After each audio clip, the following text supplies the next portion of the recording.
Welcome to Thought for the Week. Making peace is very much in the news at the moment, but what makes for true peace? Jesus, in Luke's Gospel, approached Jerusalem towards the end of the season we now call Lent, and he wept over the city and said, "If you, even you, had only recognized on this day the things that make for peace, but now they are hidden from your eyes." I think we should be praying for peace in our world with all the strength which God's grace gives us. I think we should remember those in authority who are trying to make peace happen, however much we may have reservations about the motives of some of them.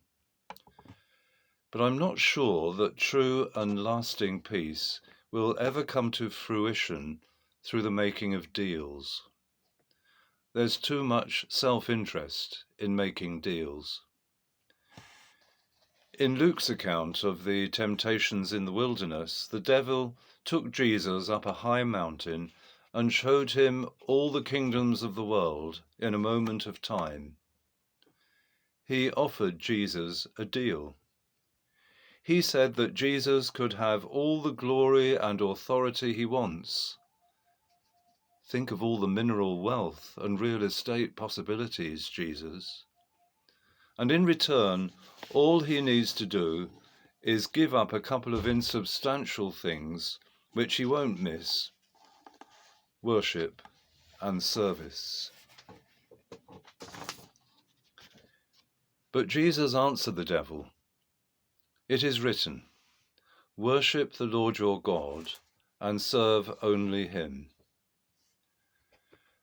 The beginnings of true peace and healing are to be found in worshipping the Lord and reverencing and serving him in our poorest brothers and sisters around the globe, and also those nearer home who are anxious or living through great sadness. This service is worth more than all the kingdoms of the world, and it will be the way of Jesus to the very end.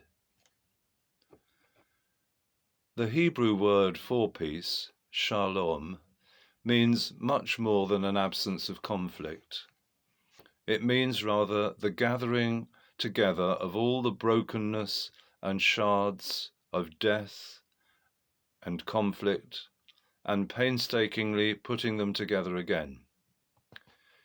It's like opening a new 1,000-piece jigsaw and tipping all the pieces out onto the table, and knowing that the first thing you have to do is to find the corners.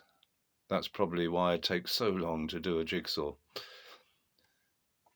Making peace costs not less than everything. It is quite literally painstaking. Such making can only be a response to the love of God.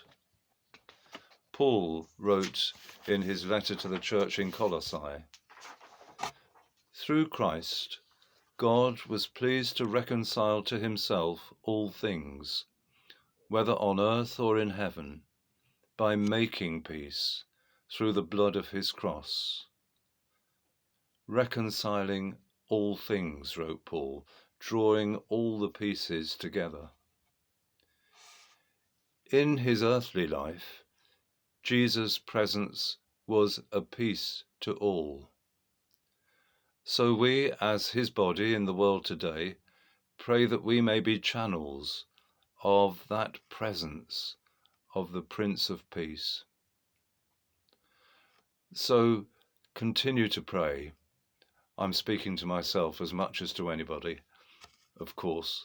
Continue to pray for peace and for those who are trying to make peace, that the Spirit of the Prince of Peace may be there somewhere within their efforts.